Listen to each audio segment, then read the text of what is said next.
Bueno, el paisaje no lo es todo, le repuso con suavidad el señor Launstraw, y si Lady Agatha deseara ver algo de esa índole, no tendría más que coger el barco que sube por el Hudson. El reconocimiento de la importancia de este río por parte de la señora Lemon, debo decir, estaba a la altura de sus merecimientos. Pensaba que existía con la finalidad de ofrecer a los neoyorquinos ocasión para los sentimientos poéticos y en general para poder recibir sin sensación de inferioridad a los extranjeros, pues parte de la rareza de los extranjeros era su engreimiento con sus propios países. Esa es una buena idea, Lady Agatha. Cojamos el barco, dijo el señor Launstraw. Me lo he pasado muy bien a bordo de barcos. Lady Agatha contempló levemente a su galán, con aquellos ojos suyos singulares y encantadores, ojos de los que resultaba imposible decir, en ningún momento, si eran los más tímidos o los más sinceros del mundo, y no fue consciente, en lo que duró su contemplación, de que la observaba su cuñado. Mientras lo hacía, este pensaba en ciertas cosas, cosas que había oído sobre los ingleses, a quienes, pese a haber emparentado con una familia de esa nacionalidad, aún conocía principalmente a través de lo que se decía. Eran más apasionados que los americanos y hacían cosas completamente inesperadas. Aunque parecieran más serios e impasibles, había muchas pruebas que demostraban que eran más impulsivos. Es muy amable por su parte proponerlo, le había dicho enseguida Lady Agatha a la señora Lemon. Creo que no he subido nunca a ningún barco, salvo, claro, el que nos trajo de Inglaterra. Estoy segura de que mamá querría que viera el Hudson. En Inglaterra íbamos mucho a navegar en barquita. ¿Navegabas en tu barquita? Preguntó Herman Launstraw, mostrando los dientes al sonreírse y atusándose el bigote. Muchos familiares de mi madre han estado en la armada. Lady Agatha percibía vagamente que había dicho algo que les parecía raro a los raros americanos y que tenía que explicarse. Su idea de lo que era raro estaba siendo completamente trastocada. Realmente creo que harías mejor viniendo con nosotros, dijo Jackson. Tu hermana se siente muy sola sin ti. Se siente mucho más sola conmigo. Siempre estamos discutiendo. Barb está muy ofendida porque a mí América me encanta y la disfruto. En lugar de... Y Lady Agatha se detuvo un momento porque acababa de darse cuenta de lo que iba a decir podía resultar algo traicionero. ¿En lugar de qué? Preguntó Jackson Lemon. En lugar de pasarme el tiempo queriendo volver a Inglaterra como hace ella, siguió, limitándose a darle a su frase una entonación más suave, porque enseguida pensó que su hermana no tenía nada que ocultar y que debía, por supuesto, sostener con valor sus opiniones. Por supuesto que Inglaterra es lo mejor, pero a mí me gusta poder ser un poco mala, dijo Lady Agatha sin rodeos. Ah, no hay duda de que eres malísima, exclamó el señor Launstraw con alegre entusiasmo. Desde luego, él no sabía lo que Lady Agatha tenía en mente, era principalmente una diferencia de opiniones que había sobrevenido entre las dos hermanas, justo antes de marcharse con la señora Lemon. Aquel incidente del que Launstraw había sido el desencadenante podría llamarse debate, pues ambas habían arribado en su discusión al terreno de lo abstracto. Lady Barb había comentado que no entendía cómo Agatha era capaz de mirar a alguien como él, un ser detestable, vulgar, que se tomaba demasiadas confianzas y que carecía de los rudimentos de un caballero. Lady Agatha había contestado que efectivamente el señor Longstrand era tosco y se tomaba confianzas y que hablaba con acento y que le gustaba referirse a ella como la princesa, pero que era un caballero con todo eso y sobre todo era tremendamente divertido. A esto había respondido su hermana que él era tosco, se tomaba confianzas y que no podía ser un caballero, ya que eso significaba justamente ser un caballero, ser cortés, bien educado y bien nacido. Lady Agatha había repuesto que en eso era precisamente donde ella veía la diferencia, porque un hombre podía ser un perfecto caballero y seguir siendo tosco, e incluso ignorante, siempre y cuando fuera realmente agradable. Lo único importante era que fuera realmente agradable, que es lo que era el señor Launstraw, que además era extraordinariamente cortés, todo lo cortés que podía ser un hombre. Y entonces Lady Agatha hizo la observación más afinada que había hecho en su vida. Nunca había estado tan inspirada al decir que el señor Launstraw podía ser tosco, tal vez, pero no rudo, una observación mal gastada ante su hermana, que declaró que no había ido precisamente a América para aprender lo que era un caballero. En resumen, la conversación había resultado animada. No sé si había sido también por efecto del agradable tiempo invernal o tal vez de que Lady Barb se aburriera y no tuviera otra cosa que hacer, pero las hijas de Lord Canterville se enzarzaron con el fervor moral propio de dos bostonianos. En la manera en que Lady Agatha veía a su admirador intervenía el hecho de que le recordara a otras personas altas, con ojos y bigote risueños, que habían cabalgado mucho por duros países y a los que ella había visto en otros lugares. Si él se tomaba más confianzas que ellos, también estaba más alerta. Sin embargo, la diferencia no estaba en él, sino en la manera en que ella lo veía, la manera en que veía a todo el mundo en América. Si hubiera mirado a los demás de la misma manera, no hay duda de que le hubieran parecido iguales. Y Lady Agatha lanzó un suspiro pensando en las posibilidades de la vida, porque esa peculiar manera de comportarse, especialmente en los caballeros, le había llegado a resultar muy agradable. Había traicionado a su hermana más de lo que pensaba, aun cuando Jackson Lemon no lo trasluciera en el tono en que dijo: «Naturalmente, ella sabe que va a ver a tu madre este verano». Su tono fue más bien de irritación ante la repetición de una idea familiar. «Ah, no es solo mamá», respondió Lady Agatha. «Querrá estar en una buena casa», dijo la señora Lemon en tono provocador. «Cuando se vaya será mejor que se despida de ella», prosiguió la muchacha. «Por supuesto que iría a decirle adiós», dijo la señora Lemon, a quien aparentemente se dirigía aquella observación. «Yo nunca te diré adiós, princesa», terció Hermann Launstraw. «Puedo decirte que nunca me verás por última vez».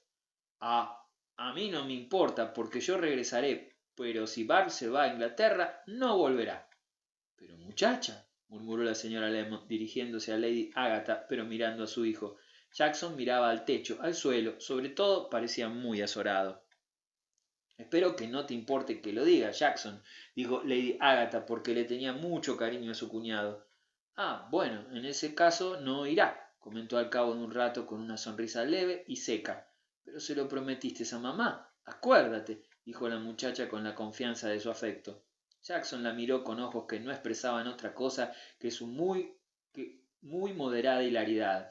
«Entonces tu madre tendrá que traerla de vuelta». «Pídeles un acorazado a esos familiares tuyos de la Armada», exclamó el señor Launstraw. «Sería un placer que pudiera venir la marquesa», comentó la señora Lemon. «A ella le gustaría esto menos que a la pobre Barb», se apresuró a contestar Lady Agatha. No le convenía en absoluto encontrar una marquesa dentro de su campo de visión. «¿No tienes interés por lo que tú le has contado?», le preguntó Hermann Launstraw a Lady Agatha, pero Jackson Lemon no escuchó la respuesta de su cuñada. Estaba pensando en otra cosa. No dijo nada más, sin embargo, sobre el tema que ocupaba sus pensamientos y se despidió antes de que transcurrieran 10 minutos, olvidándose mientras tanto de llevar a una conclusión la idea de traer a su suegra de visita.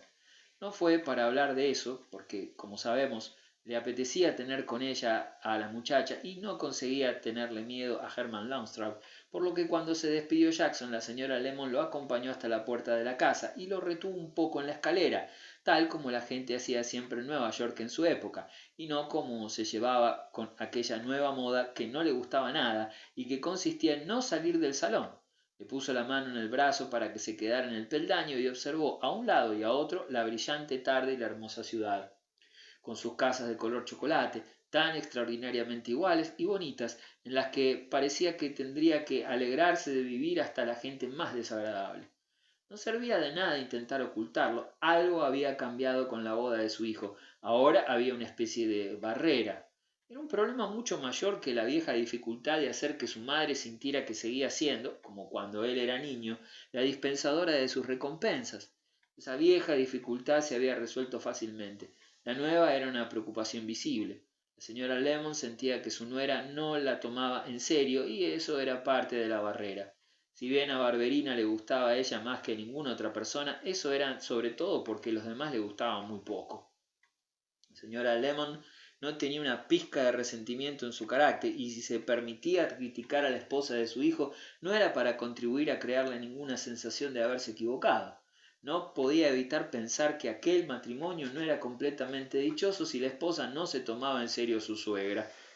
Sabía que ella no era notable en ningún sentido, salvo como madre de él, pero pensaba que ese rango, que no era mérito de ella, el mérito era todo de Jackson, tendría que parecerle muy importante a Lady Barb, que habría adquirido en Inglaterra un buen conocimiento de los distintos rangos de las personas, y debería aceptarlo tan de buen grado como una hermosa mañana. Si no pensaba en su madre como una parte indivisible de él, tal vez tampoco pensara en otras cosas, y la señora Lemon sentía vagamente que, con todo lo notable que era, Jackson estaba constituido de distintas partes, y que estas partes no se podían despreciar una por una, porque no se sabía en qué podía terminar eso. Temía que las cosas fueran para él muy frías en casa cuando tuviera que explicarle tantas cosas a su mujer. Explicarle, por ejemplo, todo lo que podían encontrar en Nueva York que servía para hacerle a uno feliz. Eso le pareció un nuevo problema para su marido. Ella no pensaba que el matrimonio fuera posible sin compartir sentimientos respecto a la religión y al país. Uno daba esas condiciones por garantizadas, tal como uno asumía que había que cocinar la comida. Y si Jackson tenía que discutir esas cosas con su esposa, podía, pese a toda su habilidad, meterse en regiones en las que se encontrara enmarañado y embrollado, de las que tal vez no pudiera volver a salir. La señora Lemon sentía temor de perderlo en algún sentido, y ese temor se traslucía en sus ojos cuando, allí en la escalera de la casa, y después de mirar de un lado a otro de la calle, lo miró a él un instante, en silencio. Él volvió simplemente a besarle y le recomendó que no cogiera frío. Eso no me da miedo, he cogido un chal. La señora Lemon, que era muy pequeña y muy blanca, con rasgos afilados y llevaba un gorro muy elaborado, se pasaba la vida tapada con su chal y debía a esa costumbre la reputación de inválida, una idea de la que ella se reía con desprecio, tanto más cuanto que debía precisamente a su chal, según creía, el no haber llegado a hacerlo. ¿Es cierto que Barberina no volverá?, le preguntó a su hijo. No sé si vamos a averiguarlo, no sé si la llevaré a Inglaterra. ¿No lo prometiste, cielo? No sé si lo prometí, no tajantemente, pero ¿la mantendrías aquí en contra de su voluntad?, dijo la señora Lemon de modo algo incoherente. Creo que se acostumbrará, respondió Jackson con una ligereza que no sentía realmente. La señora Lemon volvió a mirar a un lado y a otro de la calle y lanzó un leve suspiro. Qué pena que no sea americano. No pretendía decirlo a modo de reproche, como una insinuación de lo que podría haber sido. No era más que una frase pronunciada por la pena. No podía ser americana, dijo Jackson con determinación. ¿No, cielo?, preguntó con respeto la señora Lemon. Tenía la sensación de que en eso había imperceptibles razones. Ella es justo como yo la quería, añadió Jackson. Incluso si no vuelve, preguntó su madre con cierta sorpresa. Tendrá que volver, exclamó Jackson, bajando la escalera. 6.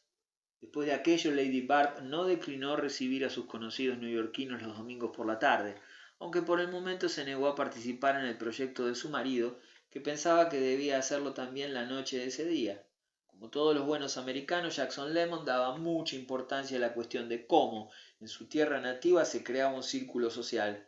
Parecía que ayudaría a esa buena causa, por la que tantos americanos están dispuestos a entregar la vida, que su mujer quisiera abrir un salón, como lo llamaba chistosamente. Creía o intentaba creer que el salón era ya posible en Nueva York, a condición de que se reservara enteramente para adultos, y al haberse casado con una mujer de un país en que las tradiciones sociales eran ricas y ancestrales, había dado un paso hacia el prestigio de su propia casa, tan espléndidamente considerada en todos los aspectos estrictamente materiales como escenario de tal proyecto. Una mujer encantadora, acostumbrada solo a lo mejor de cada país, como decía Lady Bushman. ¿Qué no podría conseguir de una manera cómoda, rápida, amplia e inspiradora, recibiendo en casa a la generación madura la noche de la semana en que eran menos numerosos los compromisos sociales? Planteó la idea a Lady Bart pensando que si a ella le desagradaba de Nueva York por conocerlo poco, no podría dejar de gustarle conociéndolo mucho. Jackson Lemon creía en la mente neoyorquina, no tanto, claro está, en sus logros literarios, artísticos o políticos, como en su rapidez general y su incipiente adaptabilidad. Se aferraba a su creencia porque era una pieza muy importante de la estructura que intentaba erigir. La mente neoyorquina presentaría su glamour a Lady Bart tan solo con que ésta le diera una oportunidad, pues era una mente alegre, amena y cordial. Si ella tenía un salón en que pudiera florecer aquella preciosa mente y donde ella pudiera inhalar su fragancia de la manera más cómoda y lujosa, sin, digamos, levantarse de la butaca, si simplemente probaba aquel experimento elegante y bien intencionado, y que sería tan útil a todo el mundo como a ella, estaba seguro de que se desvanecerían todas las arrugas del libro de su destino. Pero Lady Barb no aceptó esta idea, ni albergaba la más leve curiosidad en la mente neoyorquina. Me pareció que sería extremadamente desagradable tener cada domingo por la noche un montón de gente alborotando por allí, sin haber sido invitada, y además el bosquejo que su marido le hacía del saloon angloamericano parecía sugerirle confianzas excesivas, voces chirriantes, ya le había hecho a él algún comentario sobre esas mujeres gritonas, y risas desmedidas. No le explicó, pues no era capaz de expresarlo, y lo que es extraño, él tampoco era capaz de verlo por sí mismo, que no tenía mucha idea, natural ni adquiría, de lo que podía ser un salón de este tipo. Nunca había visto ninguno, y en general jamás pensaba en cosas que no había visto.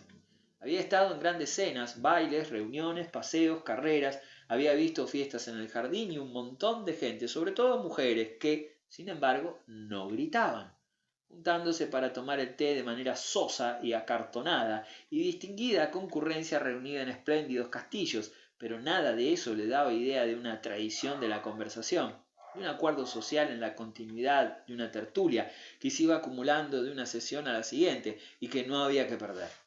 En la experiencia de Lady Barb la conversación nunca había sido continuada. En ese caso seguramente habría sido un aburrimiento. Había sido siempre ocasional y fragmentaria, un poco saltarina, con alusiones que nunca llegaban a explicarse, con cierto horror al detalle. Ningún tema se perseguía hasta muy lejos, ni se conservaba mucho rato. Había algo más que ella no le decía a su marido con respecto a su visión de la hospitalidad, que era, si se abría un saloon, ella había adoptado también el chiste porque Lady Barb no se molestaba por las bromas, la señora Van der Decken abriría otro inmediatamente y la señora Van der Decken sería la que tuviera más éxito de las dos. Esta dama, por razones que no había explorado todavía Lady Barb, se consideraba el gran personaje de Nueva York. Había leyendas que contaban que la familia de su marido tenía una fabulosa antigüedad. Cuando se aludía a esa antigüedad se la mencionaba como algo incalculable, que se perdía en la oscuridad de los tiempos. La señora Van der Decken era joven, guapa, inteligente, absurdamente pretenciosa, en opinión de Lady Barb, y tenía una casa maravillosamente artística. La ambición se expresaba hasta en el susurro de cada una de sus prendas de ropa, y si era la primera persona de América, como sonaba esto, estaba claro que tenía que seguir siéndolo. Lady Barb no se dio cuenta hasta que llevaba varios meses en Nueva York de que aquella nativa brillante y enfurecida le había arrojado el guante, y cuando se dio cuenta, merced a un incidente que no tengo espacio para relatar, se limitó a sonrojarse un poco por la señora Van der Decken y contener la lengua. No había ido a América para discutir sobre precedencia con una mujer como aquella.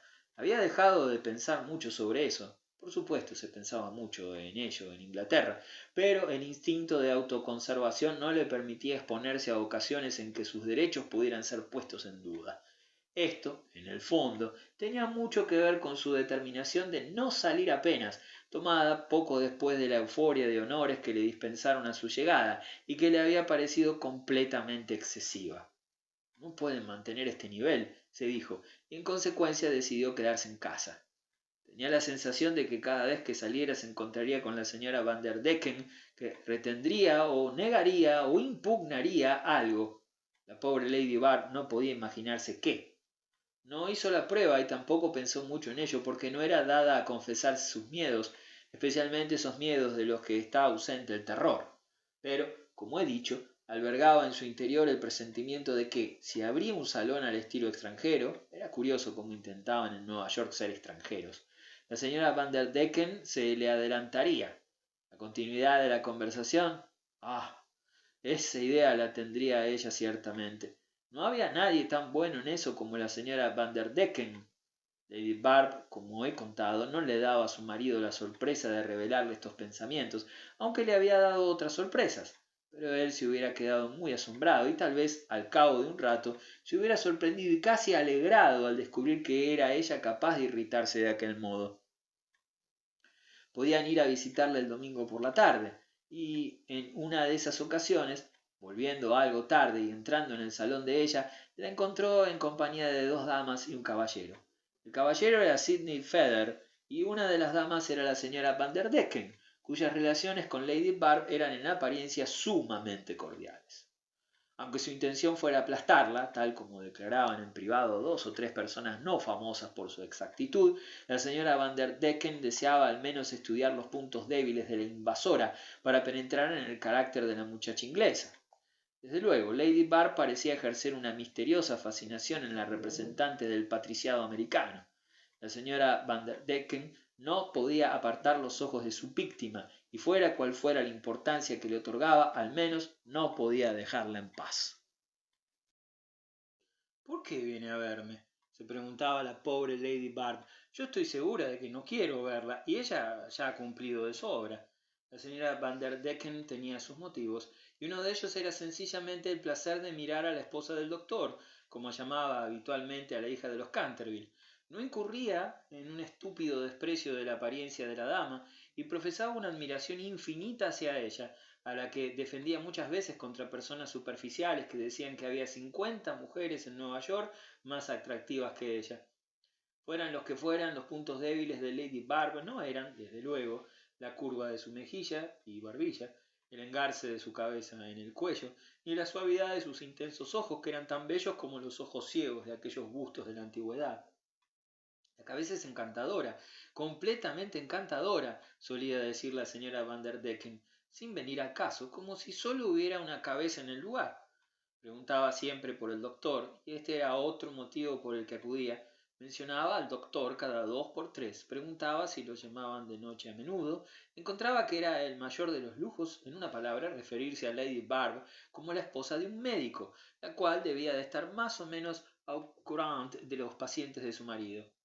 La otra dama, aquella tarde de domingo, era la pequeña señora Shaw, cuya ropa parecía tan nueva que tenía aire de anuncio ambulante de una tienda importante, y que estaba siempre preguntando a Lady Barb por Inglaterra, algo que no hacía nunca la señora Van der Decken. Esta conversaba con Lady Barb en términos puramente americanos, con una continuidad, de su lado, de la que ya se ha hecho mención, mientras que la señora Shaw departía con Sidney Feather sobre temas igualmente locales. A Lady Barb le gustaba Sidney Feather, lo único que odiaba era su nombre, que permaneció en sus oídos de manera constante durante la media hora que las damas estuvieron con ella, teniendo la señora Shaw el hábito, que tanto molestaba a Lady Barb, de repetir continuamente el nombre de su interlocutor. La relación de Lady Barb con la señora Van der Decken consistía principalmente en preguntarse, mientras ella hablaba, qué sería lo que quería de ella, y en mirar con sus ojos esculturales la ropa que vestía a su visita, en la que siempre había mucho que examinar. Ah, doctor Feather. Vaya, doctor Feather. Bueno, doctor Feather. Estas exclamaciones en labios de la señora Shaw eran un fondo a los pensamientos de Lady Barb. Cuando digo que le gustaba el confrère de su marido, como se llamaba normalmente él mismo, quiero decir que le sonreía al verlo y le daba la mano y le preguntaba si quería tomar un té. No había nada desagradable, como decían en Londres, en Lady Barb, y habría sido incapaz de infligir un deliberado desaire a un hombre que tenía el aire de hacerle frente, como es debido, a cualquier trabajo que tuviera entre manos. Pero no tenía nada que decirle a Sidney Feather. Aparentemente, él le provocaba timidez, más timidez de la acostumbrada, porque ella era siempre un poco así. Intentaba desalentarlo, lo intentaba todo lo que podía, pero él no era hombre que se retrajera, en absoluto. Más bien era de conversación sorprendentemente abundante, pero Lady Barb parecía incapaz de seguirlo, y la mitad del tiempo no sabía de qué estaba hablando. Él trataba de adaptar su conversación a las capacidades de ella, pero cuando hablaba del mundo, de lo que pasaba en la sociedad, se sentía más perdida incluso que cuando hablaba de hospitales y laboratorios, de la salud de la ciudad y del progreso de la ciencia. De hecho, después de la sonrisa que le dirigía cuando entraba, que era siempre muy atenta, apenas volvía a mirarlo. Parecía siempre que miraba tras él, y encima de él, y debajo de él, y a todas partes salvo a él, y eso hasta que él volvía a levantarse, momento en que ella le dirigía otra sonrisa, que expresaba tanto placer y despreocupación como la que le había dirigido al llegar. Eso parecía implicar que habían tenido una hora de deliciosa conversación. Él se preguntaba qué narices podía encontrar de interesante Jackson Lemon en aquella mujer, y pensaba que su obstinado, aunque inteligente, colega no estaba destinado a sentir que ella le alegraba la vida. Se compadecía de Jackson y veía que Lady Barb en Nueva York no asimilaría ni sería asimilada nunca. y aún así tenía miedo de traicionar su escepticismo, pensando que podía resultar deprimente para el pobre Lemon mostrarle cómo su matrimonio, ahora tan espantosamente irrevocable, entristecía a sus amigos. Sidney Feather era un hombre de conciencia vigorosa y se excedía en su deber hacia el viejo amigo y su esposa por miedo a no ser lo suficiente. Para no dar la sensación de que se olvidaba de ellos, y a pesar de todos los compromisos que lo apremiaban, visitaba a Lady Bard con frecuencia heroica, semana tras semana, sin disfrutar de su buena obra ni de serle de ninguna utilidad a su anfitriona, que se preguntaba qué había hecho para merecer sus visitas. Le hablaba de ellas a su marido, que se preguntaba también qué tenía en la cabeza el pobre Sidney, y sin embargo se veía incapaz, por supuesto, de darle a entender que no era necesario que fuera a visitarla tan a menudo. Entre el deseo del doctor Feather de no dejar que Jackson pensara que su boda había cambiado algo, y las dudas de Jackson en revelarle a Sidney que su idea de la amistad era demasiado elevada, Lady Bard pasaba muchas de aquellas abundantes horas preguntándose para qué había ido a América. Muy poco habían hablado ella y su marido sobre Sidney Feather, porque el instinto le decía a ella que si tenía que haber escenas entre ellos, era mejor escoger bien la ocasión, y aquel raro sujeto no era una ocasión. Jackson había admitido tácitamente que su amigo Feather podía hacer lo que ella quisiera pensar de él, pero no era hombre al que se pudiera acusar en una discusión de la deslealtad de perjudicar a uno con elogios mezquinos. Si Lady Agatha hubiera estado habitualmente con su hermana, el doctor Feather habría sido mejor atendido, pues la menor de las dos inglesas se enorgullecía, después de varios meses en Nueva York, de comprender todo cuanto se decía y captar cada alusión, no importaba de qué labios viniera. Pero Lady Agatha no estaba nunca en casa. Para entonces había aprendido a describirse perfectamente cuando le decía a su madre que estaba siempre en danza. Ninguna de las innumerables víctimas de la tiranía del viejo mundo que han volado a Estados Unidos como tierra de libertad ha ofrecido nunca tan abundante incienso a esa diosa como esta emancipada debutante londinense.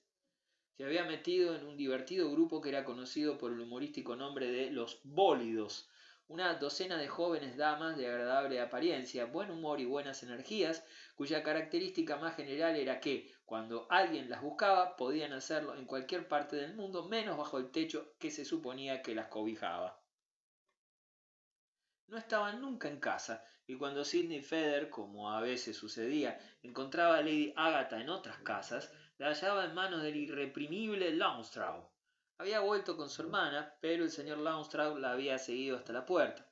En cuanto a atravesarla, el propio cuñado se lo había impedido de manera directa, pero al menos podía quedarse por allí esperándola. Puedo confiarle al lector, aun a riesgo de disminuir el único incidente que en el curso de esta narración tan plana podría sobresaltarlo, que nunca tenía que esperar mucho tiempo. Cuando entró Jackson Lemon, las visitas de su esposa estaban a punto de irse y ni siquiera le pidió a Sidney Feather que se quedara, porque tenía algo que decirle a Lady Bard. No le he dicho ni la mitad de las preguntas que quería hacerle. He hablado tanto con el doctor Feather, dijo la arreglada señora Chew, sujetando en una de las suyas la mano de su anfitriona y jugando con la otra con una de las cintas de Lady Bard. No creo que tenga nada que decirle. Me parece que ya se lo he contado todo a la gente, respondió Lady Bard cansinamente. A mí no me ha contado mucho, dijo la señora Van der Decken con una sonrisa radiante. ¿Qué se le podría contar a usted? Usted lo sabe todo, terció Jackson Lemon. Ah, no. Hay algunas cosas que son grandes misterios para mí, respondió la dama. Espero que venga a verme el 17, añadió dirigiéndose a Lady Bard. ¿El 17? Creo que nos vamos a algún lado. Vaya a casa de la señora Van der Decken, animó la señora Chew. Verá la flor y la nata. Ah, qué amable, exclamó la señora Van der Decken. Bueno, no me importa, ella irá. ¿No cree, doctor Feather? Lo más selecto de la sociedad americana. La señora Chew seguía con lo mismo. Bueno, no me cabe duda de que Lady Bard lo pasará bien, comentó Sidney Feather. Me temo que echa de menos las postas, siguió dirigiéndose a Lady Bard, en tono chistoso e intrascendente. Cuando otros procedimientos fallaban, siempre probaba con lo chistoso. ¿Las bostas? Preguntó Lady Bard mirándolo fijamente. ¿Donde usted montaba a caballo en Hyde Park? Amigo mío, hablas como si aquello fuera el circo, dijo Jackson Lemon sonriendo. No me he cansado con un charlatán de feria. Bueno, echan algunas en el camino, explicó Sidney Feather, abandonando el chiste. Debe de echar de menos muchas cosas, dijo con ternura la señora Chew. No veo qué, comentó la señora Van der Decken. Aparte de las nieblas y a la reina, Nueva York cada vez se parece más a Londres. Es una pena. Debería habernos conocido hace 30 años. Usted es la reina aquí, dijo Jackson Lemon, pero no comprendo qué puede saber de hace 30 años. ¿Cree que no se remonta atrás? Su familia se remonta al pasado siglo, exclamó la señora Chow. Me hubiera encantado, dijo Lady Barr, pero creo que no podré. Y miró a su marido con una mirada usual en ella, como si deseara vagamente que hiciera algo. No tuvo, sin embargo, que tomar iniciativas radicales, porque la señora Chew dijo inmediatamente: Bien, Lady Barberina, adiós. Y la señora Van der Decken sonrió en silencio a su anfitriona, dirigiéndole unas palabras de despedida que incluyeron muy audiblemente su título, y Sidney Feather amenazó en broma con pisarles la cola del vestido a las damas al acompañarlas a la puerta. La señora Chow tenía siempre mucho que contar en el último momento. Siguió hablando hasta que estaba en plena calle y ni siquiera entonces paró. Pero al cabo de 5 minutos Jackson Lemon se quedó a solas con su mujer y entonces le contó las noticias. Las hizo preceder, no obstante, de una pregunta al volver del salón. ¿Dónde está Agatha, cariño? No tengo la menor idea. En la calle, por algún lado, supongo. Creo que debería saber un poco más.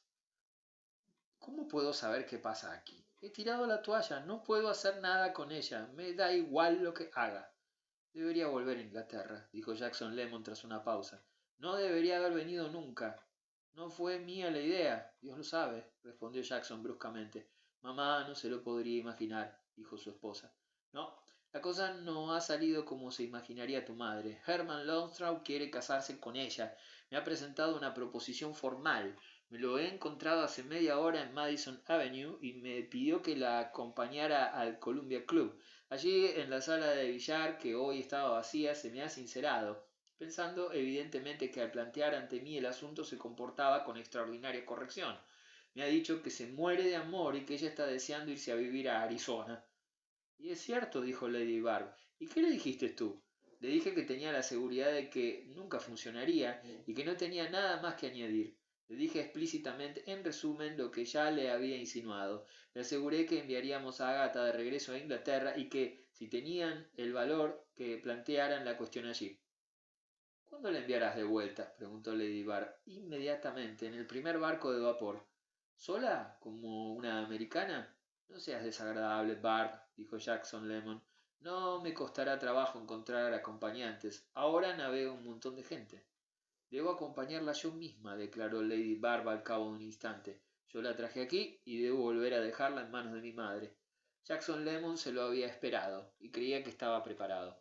Pero al oírlo se dio cuenta de que su preparación no era completa porque no tenía respuesta que dar. Al menos no tenía ninguna que le pareciera certera. Durante aquellas últimas semanas se había convencido con una fuerza tranquila, irresistible e inmisericordia de que la señora Frere había tenido razón al decirle, aquella tarde de domingo en Sherman Street, el verano pasado, que no encontraría fácil lo de ser americano. Esa identidad se complicaba, exactamente en la medida que había predicho ella, por la dificultad de domesticar a la propia esposa. La dificultad no había desaparecido por mucho que se lo tomara con dignidad. Lo hostigaba de la mañana a la noche como un zapato que no encaja. Su dignidad le había dado valor para dar el gran paso, pero empezaba a percibir que la actitud más digna del mundo no cambiaría la naturaleza de las cosas. Sentía un cosquilleo en los oídos al pensar que si los Ferrer, a los que inmerso en esperanzas y terrores había juzgado igualmente innobles, hubieran tenido la mala pata de pasar el invierno en Nueva York, habrían encontrado sus dificultades todo lo entretenidas que hubieran podido desear. Esa convicción había calado en su mente gota a gota, y la primera gota había sido una frase de Lady Agatha, la de que si su esposa volvía a Inglaterra, no volvería a cruzar el Atlántico. Aquella frase de Lady Agatha había sido la gota que había colmado el vaso de la aprensión. ¿Qué haría ella? ¿Cómo resistiría? Eso aún no estaba preparado para saberlo, pero sentía, cada vez que la miraba, que aquella hermosa mujer a la que adoraba estaba regida por un propósito ciego, insuperable, imborrable. Sabía que si ella se plantaba, nada en el mundo podría moverla, y su belleza antigua, radiante, y la altivez general de su estirpe llegaron a parecerle rápidamente tan solo la esplendorosa expresión de una obstinación idiota, continua e imperturbable. Ella no era de mente ágil, y después de 6 meses de matrimonio él se había dado cuenta de que no era inteligente, y sin embargo huiría. Se había casado con él, se había adueñado de su fortuna y su consideración, pero al fin y al cabo es quien es, se dijo Jackson Lemon, en una ocasión en que se encontraba airado, recordando que en Inglaterra las Lady Clara y las Lady Florence eran tan abundantes como las moras de zarza. Pero, si no quería saber nada de su país, no tendría por qué tener ninguna relación con él. Había entrado la primera a cenar en todas las casas del país, pero eso no la había satisfecho. Había sido sencillo ser americano, en el sentido de que nadie más en Nueva York había puesto dificultades. Las dificultades habían brotado de sus peculiares sentimientos, que eran el motivo por el que él se había casado con ella, a fin de cuentas, pensando que otorgarían una fina herencia de carácter a su prole. Así sería, sin duda, en los años venideros cuando apareciera esa prole, pero mientras tanto interferían con la mejor herencia de todas, la nacionalidad de sus posibles hijos. Lady Barb no haría nada impulsivo, él estaba bastante seguro de ello. No volvería a Inglaterra sin su consentimiento, pero cuando lo hiciera sería para siempre. Solo le cabía así, pues, no llevarla de regreso, una postura repleta de dificultades, puesto que en cierto modo había dado su palabra, en tanto que ella no había dado palabra alguna, más allá de la general promesa murmurada ante el altar. Ella había sido general, pero él había sido específico, y los acuerdos alcanzados eran parte de ello. Sus dificultades eran tales que no podía encararlas directamente. Debía virar antes de acercarse a una costa tan incierta. Entonces le dijo a Lady Barberina que le resultaba muy inconveniente dejar Nueva York en aquel momento. Ella debía recordar que habían hecho planes para un viaje posterior. No podía pensar en permitirle viajar sin él, y por otro lado, tenían que enviar a su hermana sin ninguna demora. Por consiguiente, buscaría de inmediato un acompañante y él aliviaría su irritación descargando su disgusto contra Herman Longstraw. Lady Barb no se preocupó en atacarla de palabra a aquel caballero. Durante mucho tiempo había esperado lo peor. Se limitó a comentar con sequedad, tras escuchar a su marido en silencio durante unos minutos: por mí, como si se casa con el doctor Feather. Al día siguiente, Jackson Lemon se encerró durante una hora con Lady Agatha, haciendo grandes esfuerzos para exponerle los motivos por los que no podía unirse al californiano. Jackson era amable, era afectuoso, la besó y le pasó el brazo por la cintura. Le recordó que eran muy buenos amigos y que ella siempre había sido muy buena con él, por tanto él contaba con ella. Le rompería el corazón a su madre, se ganaría la maldición de su padre y a él lo metería en un lío del que no lo sacaría fuerza humana. Lady Agatha lo escuchó llorando, le devolvió su beso afectuosamente y admitió que sus padres jamás consentirían aquella boda, y cuando él le dijo que había dispuesto las cosas para que embarcaran hacia Liverpool, acompañada de algunas personas encantadoras 2 días después, lo abrazó y le aseguró que nunca dejaría de agradecerle todas las molestias que se tomaba con ella.